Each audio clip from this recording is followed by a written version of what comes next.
ಆಮೇಲೆ ಈ ವಿಶೇಷ ಯಾರು ಈ ಥರ ಮಾಡಿಲ್ಲ. ವಿಶೇಷ ಎಲ್ಲ ರೋಪಕ್ಕೆ ಹಗ್ಗ ಹಾಕ್ಬಿಟ್ಟು ಮಾಡ್ತಾರೆ.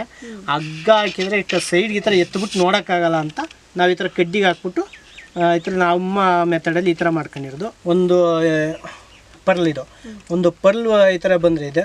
ಈ ಸೈಡಲ್ಲಿ ಒಂದು ನ್ಯೂಕ್ಲಿಯಸ್ ಹಾಕಿರ್ತೀವಿ, ಮತ್ತು ಈ ಸೈಡಲ್ಲಿ ಒಂದು ನ್ಯೂಕ್ಲಿಯಸ್ ಹಾಕಿರ್ತೀವಿ. ಈ ಎರಡರಿಂದ ಒಂದು ಬಂದು 140 ರೂಪೀಸ್ ಬೈಬ್ಯಾಕ್ ಮಾಡ್ತಾಯಿದ್ದಾರೆ. ಇದು ಸತ್ತೋಯ್ತೆ ಅಂತ ಓಪನ್ ಆದರೆ. ಓಪನ್ ಆಗಲಿಲ್ಲ ಅಂದರೆ ಇದು ಫೋಲ್ಡ್ ಮಾಡಿದ್ರೂ ಸತ್ತೋದ್ರೆ ಕಚ್ಕೊಳ್ಳಲ್ಲ. ಇದು ಬದುಕಿರೋದನ್ನ ಓಪನ್ನು ಸಹಿತ ಮಾಡೋಕ್ಕಾಗಲ್ಲ ನಮ್ಮ ಕೈಲಿ, ಅಷ್ಟು ಗಟ್ಟಿ ಇರುತ್ತೆ. ಪರ್ಲ್ ಟ್ರೈನಿಂಗ್ ನಾನು ಬೆಂಗಳೂರು GKVKಯಲ್ಲಿ ಟ್ರೈನಿಂಗ್ ಮಾಡಿದೆ. ನಾನೇ ಕೊನೆಗೆ ಮಹಾರಾಷ್ಟ್ರದವರು ಇಲ್ಲಿ ಸರ್ಜರಿ ಮಾಡೋಕ್ಕೆ ಅಂತ ಬಂದಾಗ ಅವ್ರ ಹತ್ರ ಹೋಗಿ ಅವ್ರ ಜೊತೆ ಕೆಲಸ ಹೋಗಿ ಮೊದಲು ಆಸಕ್ತಿ ಇತ್ತು. ಟ್ರೈನಿಂಗ್ ಮಾಡಿದ್ದಲ್ದೇ ಅವ್ರ ಜೊತೆ ಹೋಗಿ ಒಂದು 4 ಡೇಸು ಅವ್ರ ಜೊತೆ ಅವರು ಯಾವ ಥರ ಸರ್ಜರಿ ಮಾಡ್ತಾರೆ ಅದನ್ನು ನಾನು ಅವ್ರ ಜೊತೆಲಿ ಕುಂತು ಸರ್ಜರಿ ಮಾಡೋದು ಕಲಿತೆ. ನಂಗೆ ಟ್ರೈನಿಂಗ್ ಕೊಟ್ಟಿದ್ದು ಅದು ಒಂದು ಕಡೆ ಸರ್ಟಿಫಿಕೇಟ್ ಬಂತು, ಟ್ರೈನಿಂಗ್ ಆಯಿತು. ಮೇಜರಾಗಿ ಕಲ್ತಿದ್ದು ಅವರು ಲಾಡ್ಜಿಗೆ ಯಾರು ಒಂದು ಇದು ಮಾಡ್ತಾಯಿರ್ತಾರೆ, ಸರ್ಜರಿ ಮಾಡ್ತಾಯಿದ್ರು, ಅವ್ರ ಜೊತೆ ಕುಂತು ನಾನು ಅವ್ರ ಜೊತೆ ಕೈ ಜೋಡಿಸಿ ಮಾಡಿದಾಗ ಒಂದು ನನಗೆ ಐಡಿಯಾ ಬಂತು ಯಾವ ಫಾಸ್ಟಾಗಿ ಯಾವ ಥರ ಮಾಡಬೇಕು ಸರ್ಜರಿ ಅಂತ. ಇವತ್ತು ಯಾವುದೇ ಒಬ್ಬ ಇವು ಪರ್ಲ್ ಸಾಕಬೇಕು ಅಂತ ಇದ್ದಾರಲ್ಲ ಅವರಿಗೆ ನಾನೇ ಇವತ್ತು ಒಂದು ಸರ್ಜರಿ ಕೊಡೋಷ್ಟು ಐಡಿಯಾ ಇದೆ. ಅಂದರೆ ಇದರಲ್ಲಿ ತಿಳ್ಕೊಳ್ಳೋದು ಬೇಜಾನಿದೆ. ಇದೆಲ್ಲ ಸರ್ಜರಿ ಆಗಿರೋ ಅಂಥದ್ದೇ. ನೋಡಿ ಈ ಥರ ಓಪನ್ ಆಯಿತು ಅಂದರೆ ಇದು ಸತ್ತೋಗಿದೆ ಅಂತ ನೋಡಿ. ಇದ್ರೊಳಗಡೆ ಈ ಥರ ಇರುತ್ತೆ. ಈ ಥರ ನ್ಯೂಕ್ಲಿಯಸ್ ಹಾಕ್ತೀವಿ. ಈ ಥರ ನ್ಯೂಕ್ಲಿಯಸ್ಸು ಅದು ಫುಲ್ ಅದಕ್ಕೆ ಕೋಟಿಂಗ್ ಮಾಡಿದಾಗ ಅದನ್ನು ಡ್ರಿಲ್ಲಿಂಗ್ ಮಾಡಿ ಎತ್ಕೊಂಡು ಪೆಂಡೆಂಟ್ ಮಾಡ್ತಾರೆ. ಆವಾಗ ಇದನ್ನು ಒಂದು ಡಾಲರ್ ಆಗಿ ನಾವು ಒಂದು ಕನ್ವರ್ಟ್ ಮಾಡ್ಕೊಂಡು ಮಡಿಕೋಬೋದು. ನಾನು ಈ ಥರ ಟ್ರೈಯಲ್ಲೂ ಮಾಡಿ ಮತ್ತು ಹ್ಯಾಂಗಿಂಗು ಮಾಡಿದ್ದೀನಿ. ಹ್ಯಾಂಗಿಂಗ್ ಮೆಥಡು ನಮ್ಮದೇ ಆದ ಎಲ್ಲ ರೋಪ್ ಹಾಕಿ ಹಗ್ಗ ಹಾಕ್ಬಿಟ್ಟು ಮಾಡ್ತಾರೆ. ನನ್ನದೇ ಆದ ಒಂದು ಮೆಥಡಲ್ಲಿ ಮಾಡಿದ್ದೀನಿ, ತೋರಿಸ್ತೀನಿ ಬನ್ನಿ.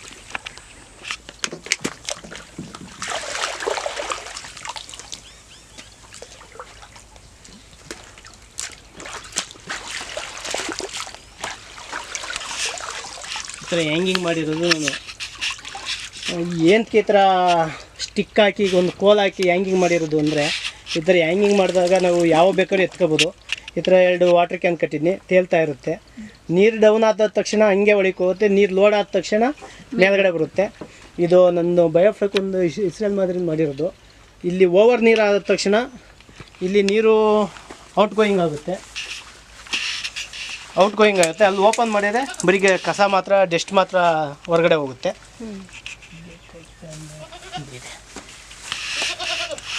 ಅಲ್ಲಲ್ಲಿ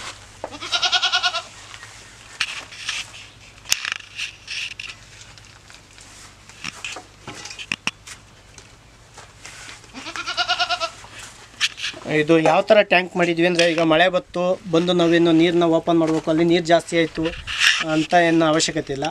ಯಾವ ಥರ ಮಾಡಿದ್ದಾರೆ ಅಂದರೆ, ವಿಶ್ವೇಶ್ವರಯ್ಯ ಹಿಂದೆ ಒಂದು ಡ್ಯಾಮಲ್ಲಿ ನೀರು ಜಾಸ್ತಿ ಆದರೆ ಆಟೋಮೆಟಿಕ್ ಒಂದು ಸೈಬರ್ ಗೇಟ್ ಓಪನ್ ಆಗಿ ನೀರು ಹೊರಗಡೆ ಹೋಗೋ ಥರ ಮಾಡಿದ್ರಲ್ಲ, ಆ ಟೈಪಲ್ಲಿ ಈಗ ಇದು ನಮಗೆ ಮಾಡಿಕೊಟ್ಟಿದ್ದಾರೆ. ನಮಗೂ ಅಷ್ಟು ನಾವೊಂದು ಹೊರಗಡೆ ಯೂಟ್ಯೂಬಲ್ಲೆಲ್ಲ ನೋಡಿ ಅದೇ ಐಡಿಯಾದಲ್ಲಿ ಮಾಡಿದೋ. ಈಗ ಅಲ್ಲಿ ಏನು ಮಳೆ ನೀರು ಜಾಸ್ತಿ ಆಯಿತು, ಇಲ್ಲ ಬೋರ್ನಿಂದ ನಾವು ನೀರು ತಿರ್ಸಿರೋದು ನೀರು ಜಾಸ್ತಿ ಆಯಿತು, ಆಟೋಮೆಟಿಕ್ ಇಲ್ಲಿ ನೀರು ಬಂದಿದ್ದು ಲೋಡ್ ಆದ ತಕ್ಷಣ ಇಲ್ಲಿ ಓಪನ್ ಆಗಿ ಹೋಗುತ್ತೆ. ನಾವು ಇದರ ಅಡಿ ಒಳಗಡೆ ಸ್ಲೆಜ್ ಎಲ್ಲ ತೆಗಿಬೇಕು ಅಂದರೆ ಅದಕ್ಕೊಂದು ಪೈಪ್ಗೆ ಹೋಲ್ ಮಾಡಿ ಮೆಶ್ ಟೈಫಲ್ಲಿ ಹಾಕಿದ್ವಿ. ಯಾವುದೇ ಮೀನು ಮರಿ ಹೊರಗಡೆ ಬರೋಲ್ಲ, ಬರೀ ಸ್ಲೆಜ್ ಮಾತ್ರ ಹೊರಗಡೆ ಬರುತ್ತೆ.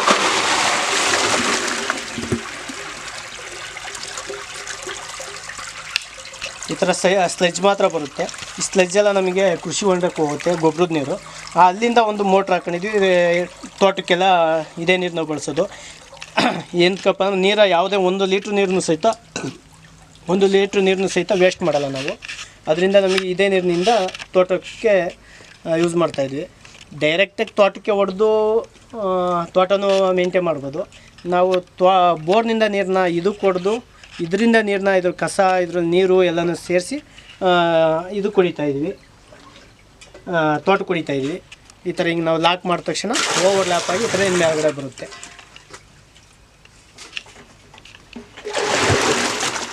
ನೋಡಿ ಸ್ಲೆಡ್ಜ್ ಎಲ್ಲ ಒಟ್ಟಿನಲ್ಲಿ ಹೊರಗಡೆ ಬರುತ್ತೆ ಮೊದಲು. ನೋಡಿ ಗಲೀಜು ಬಂದಾದ್ಮೇಲೆ ಮತ್ತೆ ಆಮೇಲೆ ಫಿಲ್ಟರ್ ನೀರು ಬರುತ್ತೆ.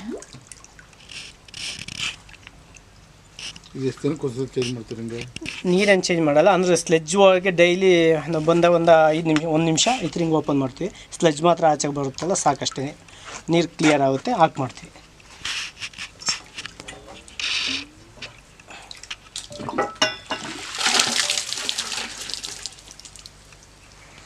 ಸರ್ ಎಷ್ಟಡಿಗೆ ಎಷ್ಟಡಿ ಇದೆ ಸರ್ ಇದು?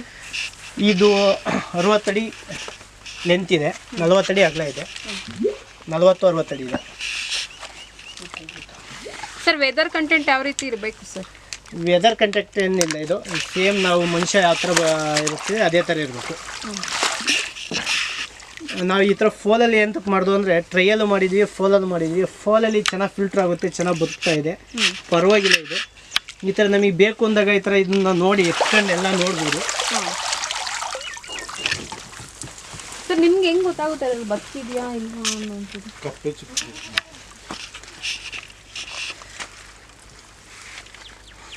ಬದುಕಿದೆಯಾ ಅಂತ ಗೊತ್ತಾಗೋದು ನೋಡಿ, ಇದು ಓಪನ್ ಹೊರಗಡೆ ಗೊತ್ತಾ ಆಗಿದ್ರೆ ಇದು ಸತ್ತೋಗಿದೆ ಅಂತ. ಬದುಕಿರೋದು ಓಪನ್ನೇ ಕೈಲಿ ಮಾಡೋಕ್ಕಾಗಲ್ಲ, ಅಷ್ಟು ಗಟ್ಟಿ ಇರುತ್ತೆ.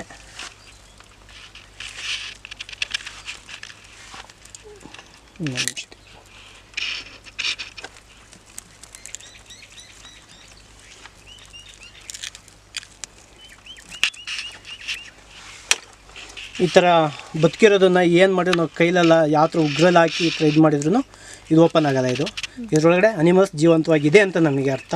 ಇದರೊಳಗಡೆ ನ್ಯೂಕ್ಲಿಯಸ್ ಆಗಿ ಸರ್ಜರಿ ಆಗಿ ಹಾಕಿರೋದು. ಈ ಥರ ಸತ್ತೋಯ್ತೆ ಅಂದರೆ ಈ ಥರ ಓಪನ್ ಆಗಿರುತ್ತೆ, ಮಜಲ್ಸ್ ಎಲ್ಲ ಖಾಲಿಯಾಗಿರುತ್ತೆ. ನೋಡಿ ಈ ಥರ ಆಗಿರುತ್ತೆ. ಇದು ಸತ್ತೋಯ್ತೆ ಅಂತ. ಓಪನ್ ಆದರೆ, ಓಪನ್ ಆಗಲಿಲ್ಲ ಅಂದರೆ ಇದು ಫೋಲ್ಡ್ ಮಾಡಿದ್ರೂ ಸತ್ತೋದ್ರೆ ಕಚ್ಕೊಳ್ಳಲ್ಲ. ಇದು ಬದುಕಿರೋದನ್ನ ಓಪನ್ನು ಸಹಿತ ಮಾಡೋಕ್ಕಾಗಲ್ಲ ನಮ್ಮ ಕೈಲಿ, ಅಷ್ಟು ಗಟ್ಟಿ ಇರುತ್ತೆ. ದಿನ ತೆಗ್ದು ನೋಡ್ತೀರಣ್ಣ ಇದು? ಇಲ್ಲ ಡೈಲಿ ಏನು ತೆಗ್ದು ನೋಡಲ್ಲ ಇದನ್ನ. ಇದು 15 ಒಂದ್ಸರಿ ನಾವು ಚೆಕ್ ಮಾಡ್ಕೊತೀವಿ. ಸರ್ ಯಾರಾದರೂ ಮಾಡಬೇಕಂತ ಬರುವಂಥ ಯಂಗ್ಸ್ಟರ್ಸ್ಗೆ ಆದಾಯ ಮತ್ತು ಖರ್ಚಿನ ಬಗ್ಗೆ ಏನು ಹೇಳ್ತೀರಾ ಸರ್? ಮೇಡಮ್ ನಿಮ್ಮ ಎಕ್ಸ್ಪೀರಿಯನ್ಸ್ ಪ್ರಕಾರ ಏನು ಅನಿಸಿದೆ ಈಗ? 1:4 ನಮಗೆ ಟ್ರೈನಿಂಗಲ್ಲೆಲ್ಲ ಕೊಟ್ಟಿರೋದು 1:4 ಇನ್ಕಮ್ ಇದೆ ಅಂತ ಏನು ಹೇಳ್ತಾರೆ. ಅದರಿಂದ ಇದರಲ್ಲಿ ಒಳ್ಳೆ ಇನ್ಕಮ್ ಇದೆ ಅಂತ ನಾವು ಈಗ ಒಂದು ಬ್ಯಾಚು ಈ 2 ಟ್ಯಾಂಕ್ ಬಂದು 5 ಮಂತ್ ಆಗಿದೆ. ಆ ಕಡೆ 2 ಟ್ಯಾಂಕ್ ಬಂದು 6 ಮಂತ್ ಆಗಿದೆ. ನಾವು ಈ ಟೋಟಲಿ ಬಯೋಫ್ಲೆಕ್ಕಿಗೋಸ್ಕರನೇ ಖರ್ಚು ಮಾಡಿರೋದು 6 ಲಕ್ಷ ಖರ್ಚು ಮಾಡಿದ್ದು.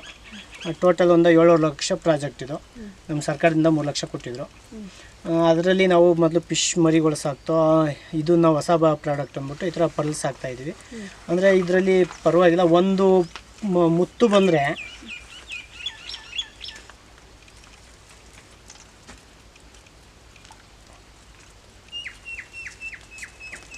ಒಂದು ಪರ್ಲ್, ಇದು ಒಂದು ಪರ್ಲ್ ಈ ಥರ ಬಂದರೆ ಇದೆ. ಈ ಸೈಡಲ್ಲಿ 1 ನ್ಯೂಕ್ಲಿಯಸ್ ಹಾಕಿರ್ತೀವಿ, ಮತ್ತು ಈ ಸೈಡಲ್ಲಿ 1 ನ್ಯೂಕ್ಲಿಯಸ್ ಹಾಕಿರ್ತೀವಿ. ಈ 2ರಿಂದ 1 ಬಂದು 140 ರೂಪೀಸ್ ಬೈಬ್ಯಾಕ್ ಮಾಡ್ತಾಯಿದ್ದಾರೆ. ನಾವು ಅದಕ್ಕೆ ಒಂದು ಅಗ್ರಿಮೆಂಟ್ ಹಾಕೋಬೇಕು. ನಾವು ಅದಕ್ಕೋಸ್ಕರ ಯಾವುದೇ ಒಂದು ಅಗ್ರಿಮೆಂಟ್ ಹಾಕೊಂಡಿಲ್ಲ. ಯಾಕೆಂದರೆ ನಾವು ಮೊದಲು ಬೆಳೆಯೋಣ, ಆಮೇಲೆ ಒಂದು ಅಗ್ರಿಮೆಂಟು ಅಂದ್ಬಿಟ್ಟು ಲಾರ್ಜಾಗಿ ಮಾಡಿದಾಗ ಅಗ್ರಿಮೆಂಟ್ ಮಾಡ್ಸೋಣ ಅಂದ್ಬಿಟ್ಟು ಮೊದಲು ಟ್ರಯಲ್ಗೋಸ್ಕರನೇ 4,000 ತಂದಿದ್ವಿ. ಈಗ ಒಂದು 75% ಮಿಕ್ಕಿದೆ.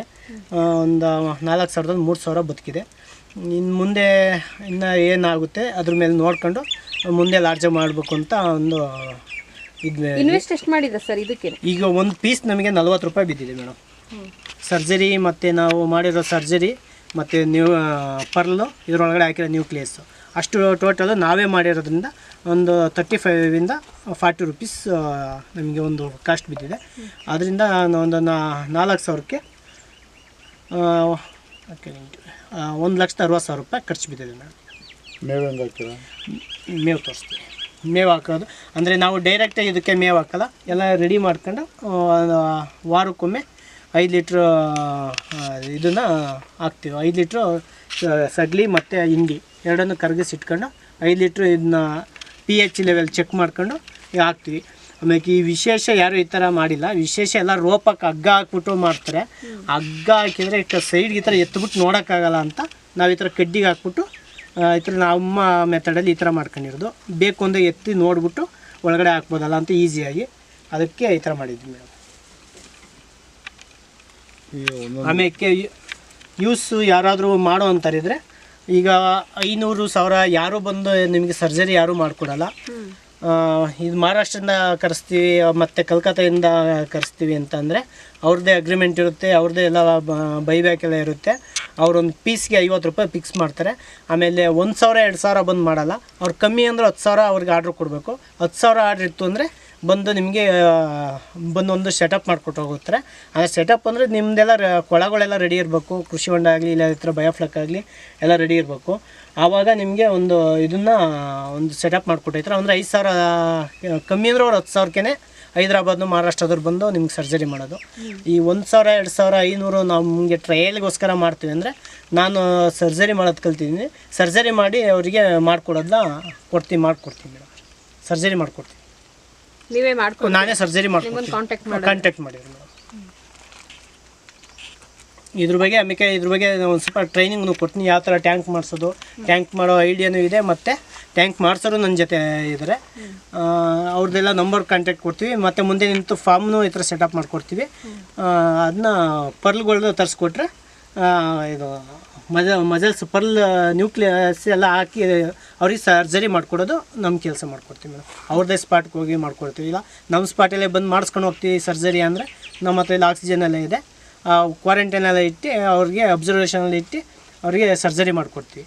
ಏನಕ್ಕೆ ಅಬ್ಸರ್ವೇಷನು ಕ್ವಾರಂಟೈನು ಮತ್ತು ಆ್ಯಂಟಿಬಯೋಟಿಕ್ ಎಲ್ಲ ಏನಕ್ಕೆ ಹಾಕ್ಬೇಕು ಅಂದರೆ ಇದು ಒಂದು ಪ್ರಾಣಿನೇ, ಅನಿಮಲ್ಸ್. ಇದೂ ಅನಿಮಲ್ಸೇ, ನಾವು ಒಂದು ಅನಿಮಲ್ಸೇ. ಮನುಷ್ಯಂಗೆ ಯಾವ ಥರ ಒಂದು ಆಪ್ರೇಷನ್ನು ಒಂದು ಸರ್ಜರಿ ಆದಮೇಲೆ ಅವ್ರಿಗೆ ಯಾವ ಥರ ICU ವಾರ್ಡು, ಆಮೇಲೆ ಒಂದು ಸ್ವಲ್ಪ ಅವರು ರಿಕವರಿ ಆದಮೇಲೆ ಆಮೇಲೆ ವಾರ್ಡ್ಗೆ ನಾರ್ಮಲ್ ವಾರ್ಡಿಗೆ ಹಾಕ್ತಾರೆ, ಆಮೇಲೆ ಡಿಸ್ಚಾರ್ಜ್ ಮಾಡ್ತಾರೆ. ಇದರಲ್ಲೂ ಅದೇ ಥರ ಇರುತ್ತೆ. ಸರ್ಜರಿ ಮಾಡಿದ ತಕ್ಷಣ ಅದಕ್ಕೆ ಕ್ವಾರಂಟೈನ್ ಹಾಕ್ಬೇಕು ಒಂದು 2 ಡೇಸು. ಆಮೇಲೆ ಒಂದು ವಾರ್ಡ್ ಅಂತ ಇರುತ್ತೆ, ಅದಕ್ಕೆ ಹಾಕಿ ಅದರಲ್ಲಿ ಅದು ಕುಳಿದ್ಮೇಲೆ ಮಾಮೂಲಿ ಅದಕ್ಕೆ ನಾರ್ಮಲ್ ವಾರ್ಡ್ ಅಂತ ಬರುತ್ತಲ್ಲ, ಅದು ಈ ಥರ ಕೊಳಕ್ಕೆ ಹಾಕಿ ಸಾಕುವಂಥದ್ದು ಇರುತ್ತೆ ಮೇಡಮ್. ಸರ್, ಆದಾಯ ಎಷ್ಟು ತಿಂಗಳಿಗೆ ನೀವು ಎಕ್ಸ್ಪೆಕ್ಟೇಷನ್ ಮಾಡ್ಬೋದು? ಇದು ಬಂದು ಪರ್ಲ್ ಬರೋಕ್ಕೆ 12ರಿಂದ 14 ತಿಂಗಳು ಬೇಕು ಮೇಡಮ್.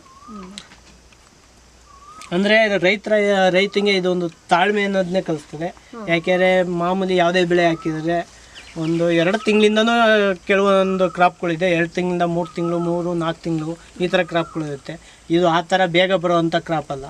ಇದೊಂದು ಅನಿಮಲ್ಸು ಕಮ್ಮಿ ಅಂದರೆ ಒಂದು ತಿಂಗಳ ಮೇಲೆ ಒಂದು ವರ್ಷದ ಮೇಲೆ 2 ತಿಂಗಳು ಬೇಕು ಮೇಡಮ್. ಇದೊಂದು ಕ್ರಾಪ್ ಬರಬೇಕು ಅಂದರೆ ಫುಡ್ ಆಗೋದು ತೋರಿಸ್ತೀನಿ. ಈ ಥರ ನಾನು ಇದು ಮಾಡ್ಕೊಂಡಿದ್ದು ಈಜಿ ಮಾಡ್ಕೊಂಡು ತೆಗೆದು ನೋಡಲಿಕ್ಕೆ ಅಂತಲೇ. ಆಮೇಲೆ ಇದಕ್ಕೆ ಅಂತಲೇ ಎಷ್ಟು ಅವರ್ ಈಚೆ ಇಡ್ಬೋದು ಸರ್ ನೀರಿಂದ ಇದು ಪಾರ್ಸಲ್ಗೆ ಅಂತಲೇ 3 ಡೇಸ್ ಇಡ್ಬೋದು. ಪಾರ್ಸಲ್ಗೆ ತಗೊಂಡು ಹೋಗ್ತೀವಿ ಅಂದರೆ ಇದಕ್ಕೆ ಪಾರ್ಸಲ್ಗೆ ತಗೊಂಡು ಹೋಗ್ತೀವಿ ಅಂದರೆ ಇದಕ್ಕೆ ಸುತ್ತ ಒಂದು ಕಾಟನ್ ಬಾಕ್ಸ್ ಬೇಕು. ಸುತ್ತ ಭತ್ತದ ಹುಲ್ಲು ಹಾಕಿ ಅದ್ರ ಮಧ್ಯೆ ಹಾಕಿ ನೀರನ್ನು ಚುಮ್ಕಿಸ್ಕೊಂಡು ತಗೊಂಡೋದ್ರೆ ತಗೊಂಡೋಗ್ಬೋದು. ಇಲ್ಲಾಂದರೆ ಇವು ಗೋಣಿ ತಾಟ್ ಅಂತ ಬರುತ್ತೆ. ಗೋಣಿ ತಾಟ್ ಚೀಲಕ್ಕೆ ಸುತ್ತ ಹುಲ್ಲು ಕೊಟ್ಕೊಂಡು ಅದರೊಳಗಡೆ ಪಾರ್ಸಲ್ ತಗೊಂಡೋದ್ರೆ 3 ಡೇಸ್ ತಗೊಂಡೋಗ್ಬೋದು ಮೇಡಮ್. 3 ಡೇಸ್ ಜರ್ನಿ ಮಾಡ್ಬೋದು. ಅದ್ರ ಮೇಲೆ ನೀರು ಚುಮ್ಕಿಸ್ಕೊಂಡು ಕೋಲ್ಡ್ ಅಂತ ಇದು ಇರಬೇಕು ಮೇಡಮ್.